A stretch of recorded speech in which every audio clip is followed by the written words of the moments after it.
What's good, YouTube? It's your boy Ty, bringing you another video. A couple of people asked me to review the LC2i, and this is what this is. I've had the line output converter for about, I've had it installed for over a month probably.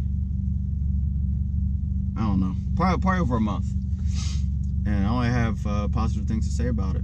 It works out well. It gives the functionality almost like an aftermarket radio.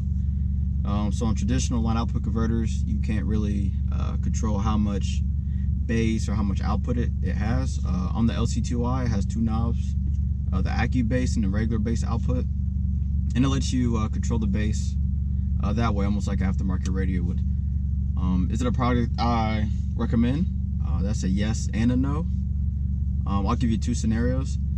So one scenario, say you have a, I don't know, like a beater, like a 2001 Honda Civic. What I recommend the LC2i. It depends what you're looking for.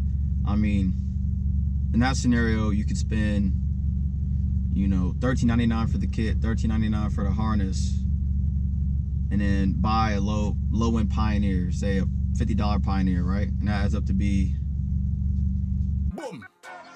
2 + 2 is 4, -1, that's 3, quick maths.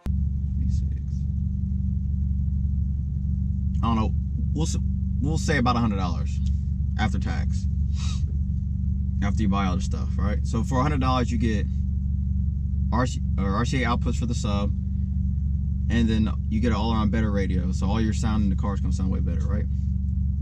Now say you drive, you know, I don't know, say you drive a BMW, you know, there's gonna be a lot of custom labor for someone to put it in. It's gonna be very intensive.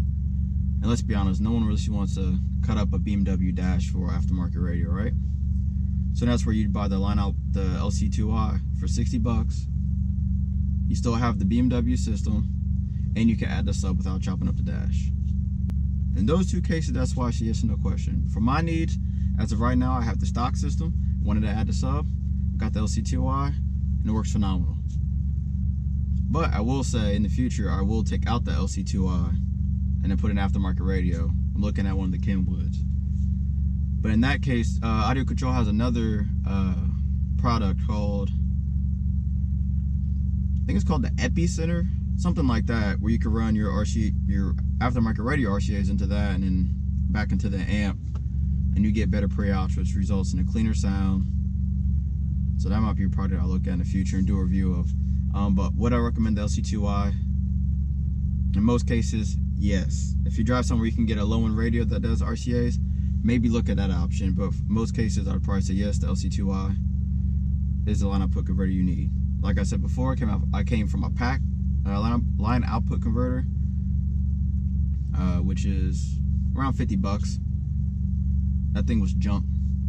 I came from a pack LOC, and it was roughly about 50 bucks. For 15 more bucks, I could have had the LC2i, which blows it out the water. So in most cases, I would recommend to buy the LC2i along with any Audiocontrol products. I'm not paid to say this. This is my personal opinion about it. So take it for what it's worth. Thank you guys for subscribing. Thank you guys for being interested in content. If you're new to the channel, please subscribe. Take care and have a nice day.